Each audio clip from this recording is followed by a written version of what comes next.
61 years ago, a 17-year-old girl named Beverly Crane left a Friday night football game in Corsicana, Texas, and did not make it home. It was the first week of November 1963. The stadium lights were still on over Corsicana High School when Beverly's parents began to wonder why she hadn't called. She'd gone to the game with two girlfriends and had told her mother she'd be home by 10:30. By midnight, the Crane family's rotary phone had not rung. By 2 in the morning, Beverly's father, Earl, was driving the streets between the stadium and their house on Beach Street, looking for his daughter in the headlights of his pickup truck, calling her name out the window into the November dark. He drove those same streets every night for 37 years, his wife said, long after there was any reason to. He never stopped thinking he might see her. What happened to Beverly Crane was officially recorded by the Navarro County Sheriff's Office as an unknown disappearance with no evidence of criminal activity. The detective who wrote that conclusion, a man named Howard Pruitt, told Beverly's mother 2 months after the disappearance that he believed Beverly had run off with a boy and would turn up. She never turned up. And in the spring of 2024, 61 years after Beverly Crane walked out of that stadium, a forensic analyst in Austin opened a DNA match report on a biological sample taken from Beverly's wool coat, a coat that had sat in a Navarro County evidence room through 7 different sheriffs and 5 different buildings, and the entire span of human history from the moon landing to the smartphone, and read a name that made her sit back in her chair and press both hands flat on her desk. To understand what was lost, you first have to understand who Beverly Crane was. She had grown up on Beach Street in Corsicana, the only child of Earl and Mildred Crane. Earl ran a small plumbing supply business out of a building on Commerce Street that smelled permanently of copper pipe and rubber gaskets. Mildred taught piano lessons in the front room of the house on Tuesday and Thursday afternoons, and the sound of scales, halting, then repeating, then halting again, drifted out through the screen door and down the block, all through Beverly's childhood. Beverly had taken lessons herself until she was 12 and discovered that what she actually loved was not playing the piano, but listening to the radio. Specifically the Saturday evening country music program out of Dallas, which she could get on the Cranes' kitchen radio if she positioned it just right against the window. She was 17 and a junior at Corsicana High School. She played clarinet in the marching band and was good enough at it that the band director, Mr. Pugh, had told Earl that Beverly had real ability if she wanted to develop it. She worked Saturdays at Myrtle Payne's beauty shop on 15th Street, sweeping and washing towels and answering the phone for $2.50 an hour. And she saved the money in a coffee can she kept on her closet shelf. She was saving to buy a portable record player. She had it picked out at the Western Auto on Main Street, white with a red arm, $14.95, and she was $12 away from it when she disappeared. She had her father's wide, direct eyes and her mother's precision, and she was the kind of girl who remembered what you had said the last time she saw you and asked about it the next time. Her best friend, Patsy Holcomb, said in an interview years later that Beverly was the first person she'd ever known who made you feel, when she was talking to you, that you were the only person in the room. She had a laugh that was too loud for polite company, which she knew, and which she deployed anyway. The evening of November 1st, 1963, was cool and dry. The Corsicana Tigers were playing the Ennis Lions in a district game, and the bleachers were full. Farmers and shop owners and school teachers and half the county, it seemed, all bundled in jackets, the smell of popcorn and cigarette smoke drifting up from the concrete stands. Beverly had gone with Patsy Holcomb and a girl named Linda Sue Vickers, and they had sat in the student section and cheered through 3/4, and then, near the end of the fourth, Beverly had said she was going to walk home. It was only 12 blocks, and the night was nice, and she'd done it before. She waved goodbye to Patsy. Patsy waved back. That was the last time anyone who knew Beverly Crane saw her. She was wearing her wool coat, a dark green one with brown buttons that Mildred had bought her at the Sears in Waco the previous winter. She had her small black purse over her shoulder. She had $1 and some change in it. She never made it the 12 blocks home. At 10:45 that night, Earl Crane called the Corsicana Police Department. He was told to call back in the morning. He drove the 12 blocks between the stadium and Beach Street 4 times before midnight, headlights sweeping the sidewalks, calling her name. By 8 o'clock the next morning, Navarro County Sheriff's deputies had joined the Corsicana City Police in a search of the route Beverly would have walked. They found, in the alley behind the Rexall drugstore on 3rd Street, Beverly's black purse, the clasp broken, the $1 and change still inside. The lipstick she kept in the interior pocket still there. The purse was 3 blocks from the stadium. She had not made it far. The green wool coat was found the same morning, folded, not dropped, not discarded, but folded, and placed on the lid of a metal trash barrel in that same alley. The folding was noted in the deputy's report. It was the detail that told investigators this was not an accident. Nobody who was running dropped their coat and folded it. The coat was collected, bagged, and tagged. A smear of something dark along the left sleeve, later determined to be a petroleum-based substance, possibly motor grease, was noted and preserved. A few fibers were collected from the collar that did not match the coat's own weave. 2 hairs, not Beverly's, were found caught in the top button loop. Beverly Crane's body was recovered 4 days later, on November 5, 1963, in a drainage channel at the eastern edge of Corsicana, a 1/4 mile past where the old cotton gin had stood. The medical examiner determined she had been killed within hours of her disappearance. The case was reclassified as a homicide. Detective Howard Pruitt of the Navarro County Sheriff's Office was assigned. He was 41 years old, a former Army MP who had been with the department since 1951. He ran a thorough investigation for 1963, thorough by the standards of the day, which meant witness canvasses, physical evidence collection, and a list of persons of interest that he developed through neighborhood interviews and tips. The problem, and it would remain the problem for 60 years, was that November 1963 was not an ordinary month in Texas or anywhere else. 4 weeks after Beverly Crane's body was found, President Kennedy was shot in Dallas, and the state and every law enforcement agency in it turned toward that event with the full weight of institutional attention.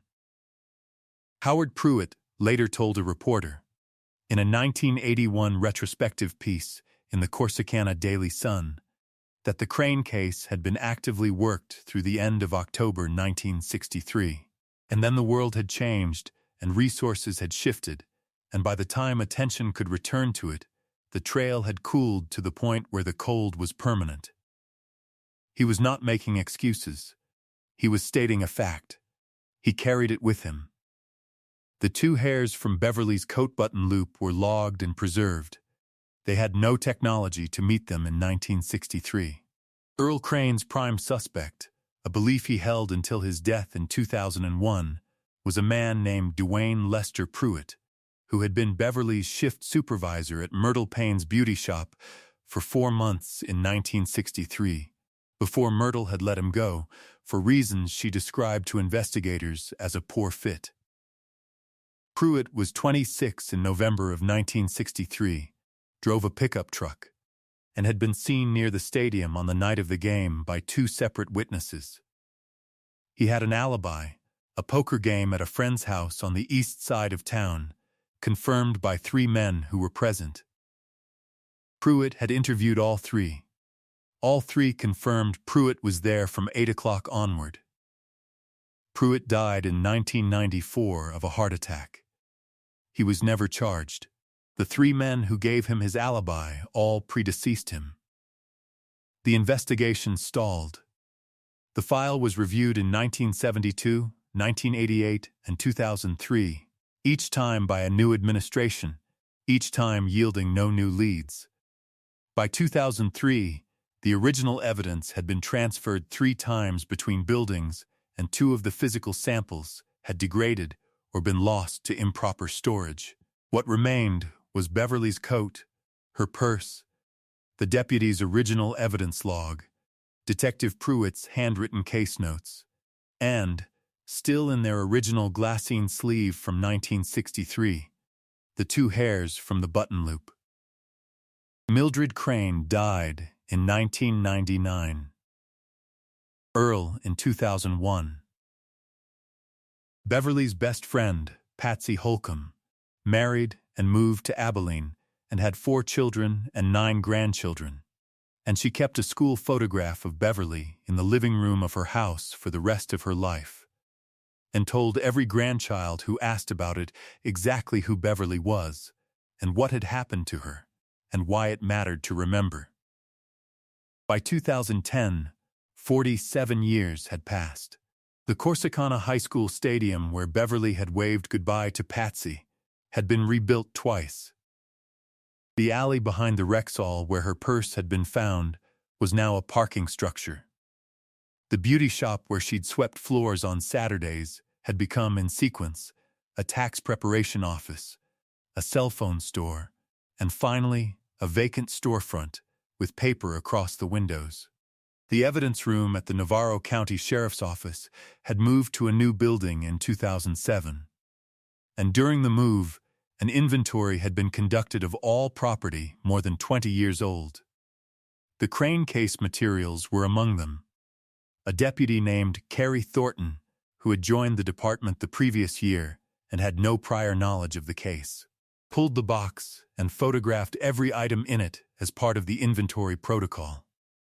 When she saw the glassine sleeve with the 2 hairs, she checked the chain of custody log, unbroken, documented across every transfer, and wrote in her inventory notes, hair samples, biological, intact root visible, recommend cold case forensic review. Nobody acted on that recommendation for 7 years. In 2014, the Texas Department of Public Safety created a dedicated cold case DINA unit with a mandate to process backlogged biological evidence from unsolved homicides. The unit worked through a prioritized list.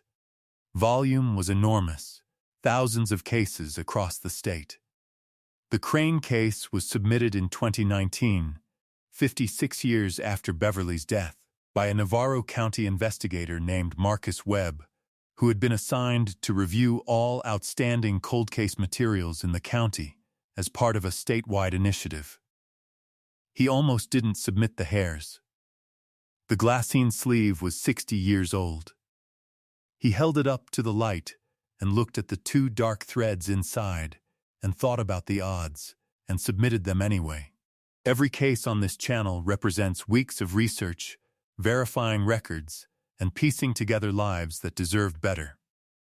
If you want us to keep uncovering the truth behind stories like this one, take a second to like this video and subscribe. Drop a comment telling us where in the world you're watching from.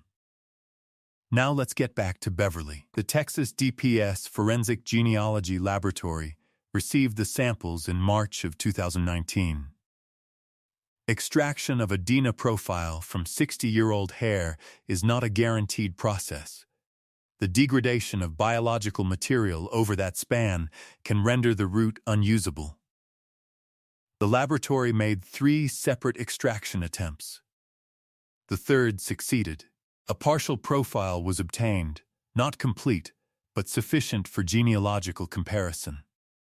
The profile was uploaded to public ancestry databases in late 2019. Partial matches began appearing within days, distant relatives, 3rd and 4th cousins. Names spread across Texas and Oklahoma and Arkansas. the way families spread over generations. Genealogical analysts began the work of building the trees. It was slow, methodical reconstruction, identifying common ancestors, tracing their descendants forward through the decades, ruling out family lines where geography or circumstance made a match impossible. The work continued through 2020 and 2021. Then, in the fall of 2022, the tree converged. On a Thursday morning in November of 2022, analyst Diana Ruiz was at her desk in Austin when the genealogy mapping flagged a primary candidate. She looked at the name, looked at the birth year. He would be 85 years old. She sat with that for a moment. Then she called Marcus Webb. The name was Harlan Jean Ostrowski, 85 years old, a resident of assisted living facility in Waxahachie, Texas, 32 miles north of Corsicana. Webb ran him through every available record before he drove anywhere. What he found was a life that had never touched the criminal justice system in any documented way. Harlan Ostrowski had been born in Navarro County in 1937. He had worked for 30 years as a diesel mechanic at a trucking depot in Corsicana, retiring in 1999. He had been married twice, first in 1961, divorced in 1967, again in 1971, his second wife predeceasing him in 2018. He had one adult son from his second marriage.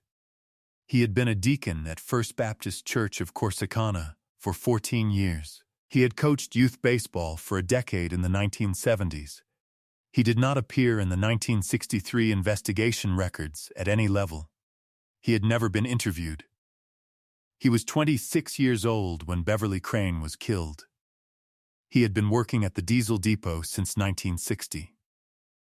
Webb pulled the depot's 1963 employment records, found in a storage archive maintained by the company's successor business, and confirmed that Ostrowski had been employed there in November of 1963.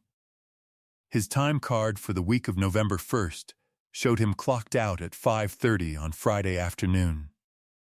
The football game started at 7. Diesel mechanic. Petroleum-based substance. Dark smear on Beverly's left sleeve.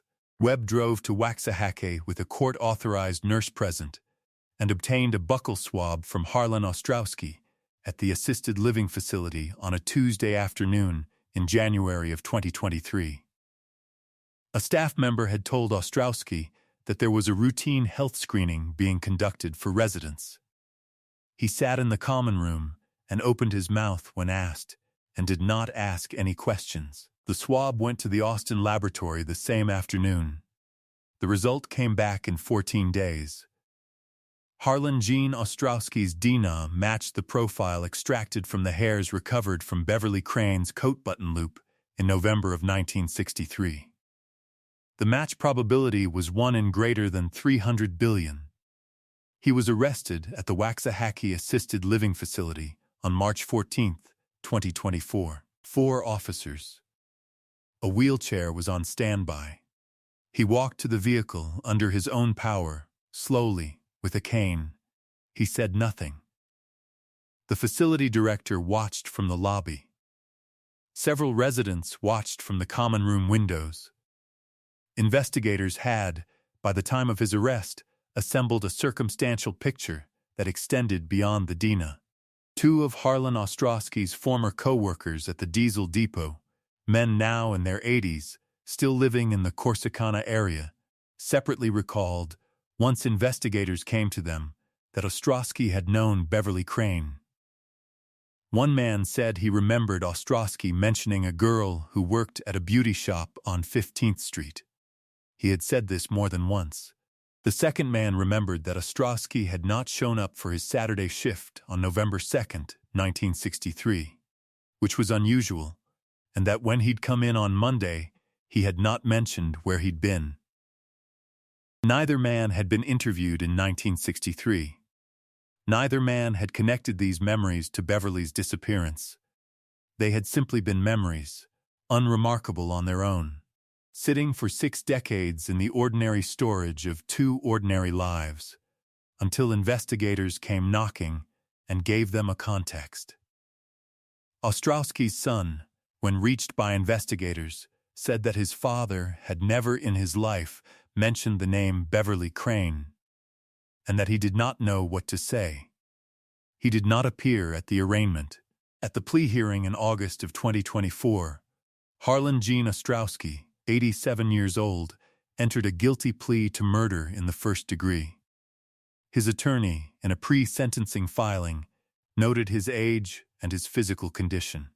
The judge noted them as well and sentenced him to life in prison, stating from the bench that the age of a defendant does not diminish the age of the crime or the weight of 61 years of a family's grief. Patsy Holcomb drove from Abilene to Corsicana for the sentencing. She was 78 years old. She sat in the front row of the gallery and held the hand of Beverly's cousin, a woman named Darlene who had been 3 years old in 1963 and had grown up with Beverly's photograph on her parents' wall, and the story of what had happened told to her in careful pieces as she got old enough to hear it. When the sentence was read, Patsy did not cry. She said afterward, already used up those tears a long time ago. She sat very still and looked at the man in the wheelchair by the defense table. The old man with the cane who had been 26 once, who had stood in an alley in November, who had folded a green wool coat and placed it on a trash barrel lid. And then she looked away. Beverly Crane was 17 years old. She was $12 away from a white record player with a red arm. She laughed too loudly for polite company, and did it anyway. She remembered what you had said the last time she saw you, and asked about it the next time. She waved goodbye to her best friend, and walked out into a November evening in 1963, and never reached the other end of 12 blocks. Her mother taught piano lessons in the front room of the house on Beach Street for 11 years after Beverly disappeared, and never stopped, because stopping would have meant something she was not willing to mean. Her father drove those 12 blocks every night for 37 years. 2 hairs, caught in a coat button loop in November of 1963, survived 61 years in a glassine sleeve, through 7 sheriffs and 5 buildings and the whole of the modern world assembling itself around them, and delivered the answer that everything else could not. A deputy who almost didn't submit them did. A laboratory made 3 extraction attempts, when 2 had already failed. The tree was built, name by name, year by year, until it had nowhere left to go but one man. There are questions that will outlast this sentencing. How many other cases from 1963, from 1958, from 1971, from 1979 have biological evidence sitting in property rooms right now that has never been submitted, never been extracted, never been given the chance to speak? How many families are still driving the same 12 blocks, in their own way, long after there seems to be any reason to? And what do we owe the people who kept the faith when the institution stopped? The deputies who wrote a note in an inventory log. The investigators who submitted a 60-year-old sample and thought about the odds and did it anyway. Leave your answer in the comments. We read every one. And tell us where you're watching from. We love knowing how far these stories travel. Every case on this channel represents weeks of research, verifying records, and piecing together lives that deserved better.